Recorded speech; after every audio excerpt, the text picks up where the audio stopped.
Sejumlah anak terlihat mandi di kanal yang berisi air keruh yang sedang dalam perbaikan di depan kantor Badan Narkotika Nasional atau BNN Sulawesi Selatan, Jalan Bandunggal 22 Makassar pada Sabtu 18 Januari 2024. Meski aktivitas ini tampak seperti permainan biasa, mandi di kanal yang penuh dengan air keruh tersebut berpotensi membahayakan kesehatan anak-anak. Air keruh yang bercampur kotoran dan limbah bisa menjadi sumber berbagai penyakit seperti infeksi kulit dan penyakit pencernaan. Menurut warga sekitar, kondisi kanal ini sudah lama menjadi keluhan mereka. Kanal itu sering dibiarkan terbuka dan jarang dibersihkan.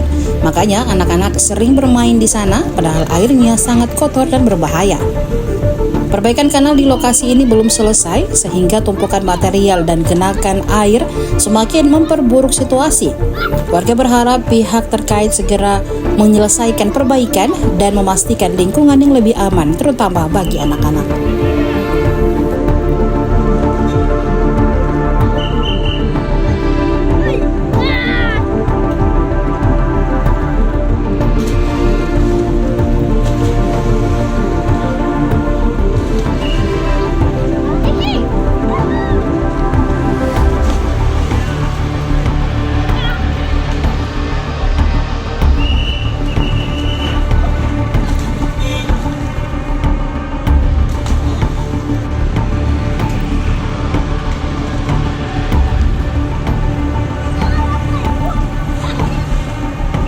Download Tribun X sekarang, menghadirkan lokal menjadi Indonesia.